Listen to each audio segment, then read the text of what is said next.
Hello friends, आप सभी का मेरे यूट्यूब चैनल तैयारी तक में स्वागत है। आज हम लोग वैदिक सभ्यता से संबंधित महत्वपूर्ण प्रश्न देखेंगे जो कि प्रत्येक एग्ज़ाम के लिए महत्वपूर्ण हैं और ये लगभग हर एक एग्ज़ाम में ये प्रश्न पूछे गए हैं, तो इन्हें आपको ध्यान देना है। ठीक है। वैदिक सभ्यता के बारे में बता दूँ, इसकी काला अवधि 1500 BC से लेकर 600 BC तक मानी जाती है और वैदिक सभ्यता को दो भागों में बांटा गया है, पूर्व वैदिक काल और उत्तर वैदिक काल। तो इसे आपको ध्यान देना है। ठीक है। पहला प्रश्न है, पूर्व वैदिक काल की समयावधि मानी जाती है तो 1500 BC से लेकर 1000 BC तक पूर्व वैदिक काल की समयावधि मानी जाती है। अगला प्रश्न है, उत्तर वैदिक काल की समयावधि मानी जाती है 1000 BC से लेकर 600 BC तक मानी जाती है। तो कुल मिलाकर वैदिक सभ्यता 1500 BC से लेकर 600 BC तक वैदिक सभ्यता मानी जाती है। तो वैदिक सभ्यता को दो भागों में बांटा गया है, पूर्व वैदिक काल और उत्तर वैदिक काल में। बढ़ते हैं अगले प्रश्न की तरफ। अगला प्रश्न है, किसने आर्यों का निवास स्थान मध्य एशिया माना है? तो इसका राइट आंसर हो जाएगा मैक्स मूलर। मैक्स मूलर ने आर्यों का निवास स्थान मध्य एशिया माना है, जो कि सर्वाधिक मान्य अवधारणा है। ठीक है। और इसमें दो तीन अवधारणाएं और हैं जो कि भारतीय हैं। इसमें बाल गंगाधर तिलक जी आर्यों को आर्कटिक प्रदेश से बताते हैं कि आए हैं, और स्वामी दयानंद सरस्वती इन्हें तिब्बती बताते हैं, तिब्बत से आए हैं। किंतु सर्वाधिक मान्य अवधारणा क्या है? मध्य एशिया वाली। ठीक है। तो इसे आपको याद रखना है। बढ़ते हैं अगले प्रश्न की तरफ। अगला प्रश्न है, भारत में आर्यों की जानकारी कहाँ से मिलती है? तो भारत में आर्यों की जानकारी ऋग्वेद से मिलती है। आपको मालूम होगा वेद कितने होते हैं? वेद 4 हैं, ऋग्वेद, यजुर्वेद, सामवेद, अथर्ववेद। ठीक है। तो इसे आपको याद रखना है। बढ़ते हैं अगले प्रश्न की तरफ। अगला प्रश्न है, आर्यों का मुख्य व्यवसाय क्या था? तो आर्यों का मुख्य व्यवसाय पशु चारण था। और अगले प्रश्न देखते हैं, आर्य समाज कैसा समाज था? आर्य समाज पितृसत्तात्मक समाज था, किंतु मैंने पिछले वीडियो में बताया था कि सिंधु घाटी सभ्यता कैसा समाज था? मातृसत्तात्मक समाज था। ठीक है। तो आपको ध्यान देना है, आर्य समाज कैसा समाज था? पितृसत्तात्मक समाज था, जो कि सत्ता पुरुषों के हाथ में होती थी। ठीक है। अगला प्रश्न है, ऋग्वेद में कितने मंडल हैं? ऋग्वेद में 10 मंडल है, 10 मंडल हैं और उसके अलावा 1028 सूक्त हैं। ठीक है। सूक्त का मतलब मंत्रों से है, मंत्र हैं 1028। बढ़ते हैं अगले प्रश्न की तरफ। अगला प्रश्न है, चतुर्वर्ण समाज की कल्पना ऋग्वेद के किस मंडल में की गई है? तो चतुर्वर्ण समाज की कल्पना ऋग्वेद के 10वें मंडल में की गई है। चतुर्वर्ण समाज ब्राह्मण, क्षत्रिय, वैश्य और शूद्र।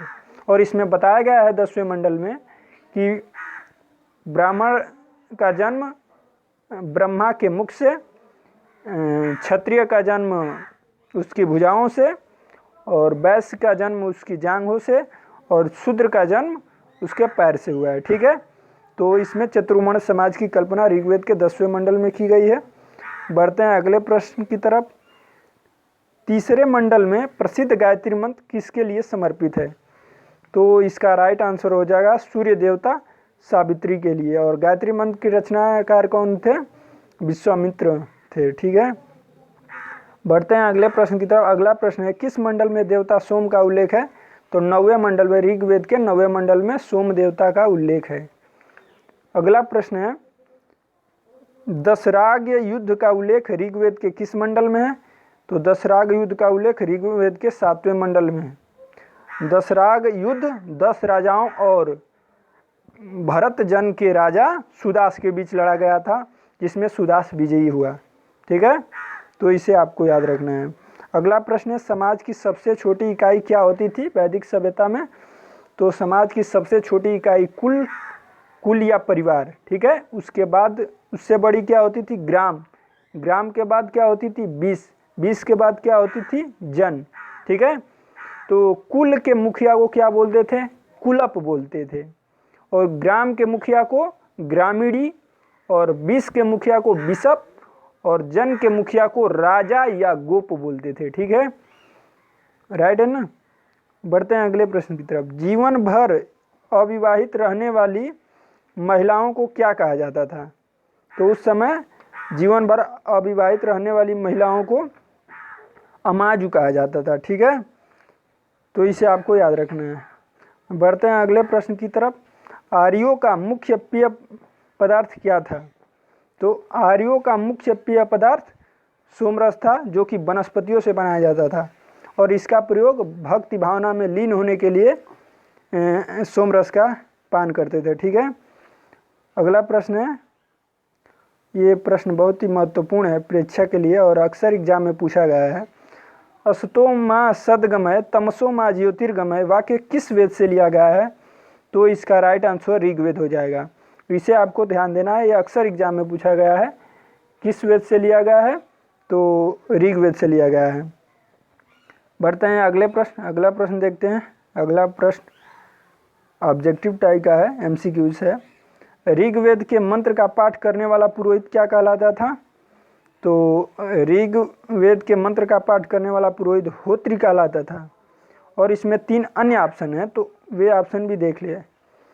जो यजुर्वेद के मंत्र का पाठ करने वाला पुरोहित क्या कहलाता था? अधर्यु। और जो सामवेद है उसके मंत्र का पाठ कराने वाला पुरोहित उद्गाता। और जो अथर्ववेद के मंत्र का पाठ कराने वाला पुरोहित क्या कहलाता था? ब्रह्म। और यहाँ पर पुरोहित का मतलब क्या होता है? पुरोहित मतलब पंडित होता है, जो यज्ञ अनुष्ठान में राजा के कार्यों में सहयोग करता है। ठीक है, तो इस प्रश्न का राइट आंसर हो जाएगा ऑप्शन है होत्री। ठीक है, बढ़ते हैं अगले प्रश्न की। अगला प्रश्न है, किसे ऋग्वेद का उपवेद कहा जाता है? तो इसमें भी 4 ऑप्शन है। ठीक है, मैंने एक ही प्रश्न में चारों ले लिया हूँ कि बार बार प्रश्न दोहराना ना पड़े। तो इसका राइट आंसर क्या हो जाएगा? आयुर्वेद को ऋग्वेद का उपवेद कहा जाता है, तो इसका राइट आंसर ये हो जाएगा आयुर्वेद।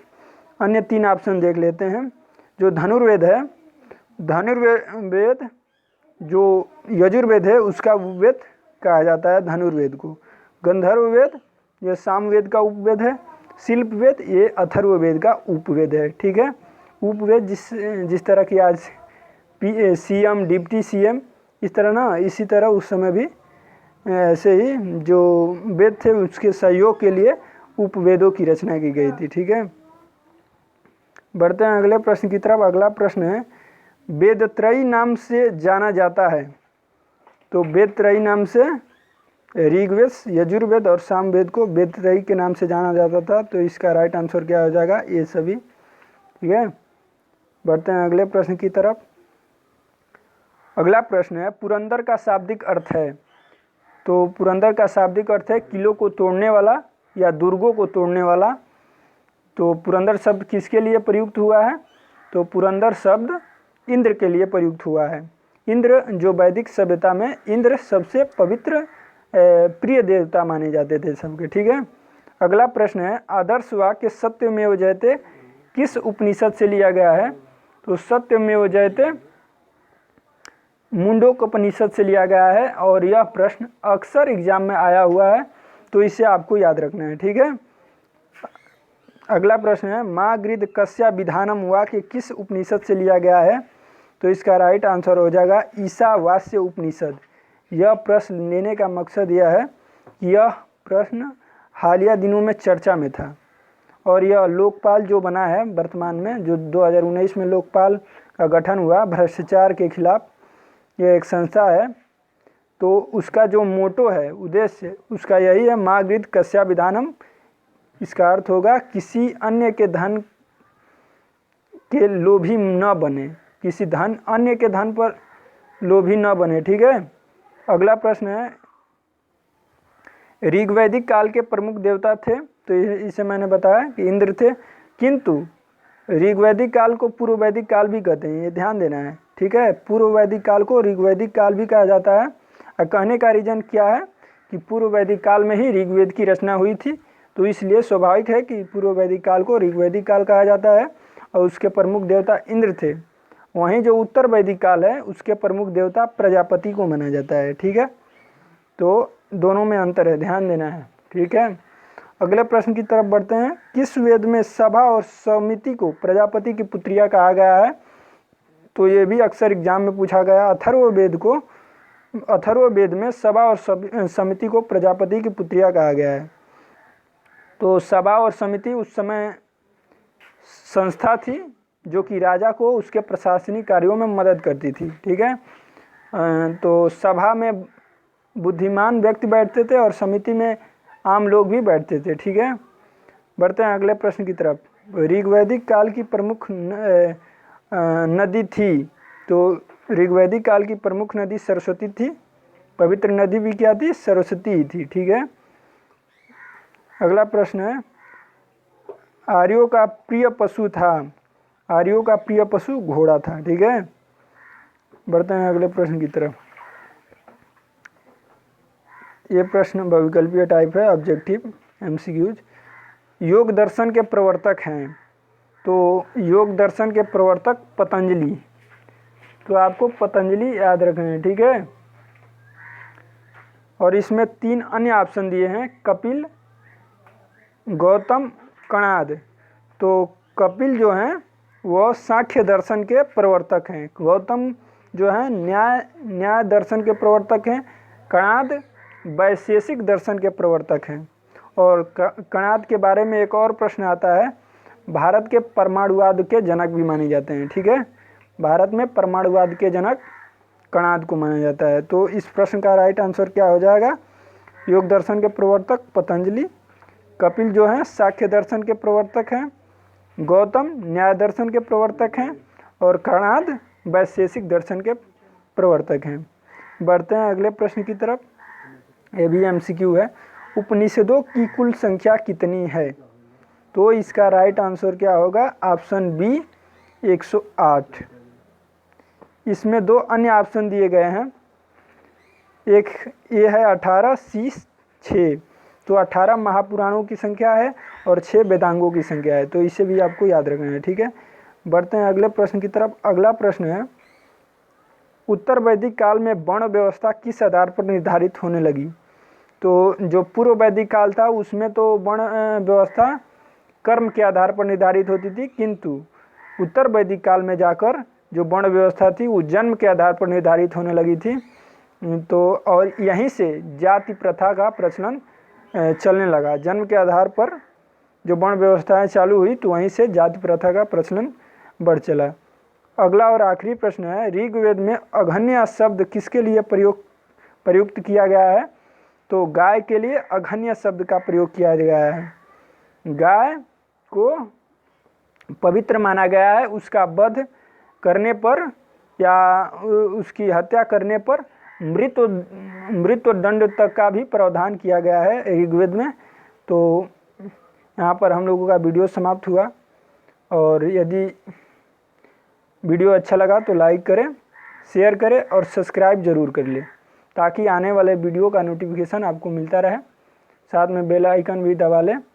और अगला वीडियो हम लोगों का महाजनपद काल होगा, और उसमें भी बहुत ही महत्वपूर्ण प्रश्न है, उसे हम देखेंगे अगले वीडियो में। जय हिंद, जय भारत।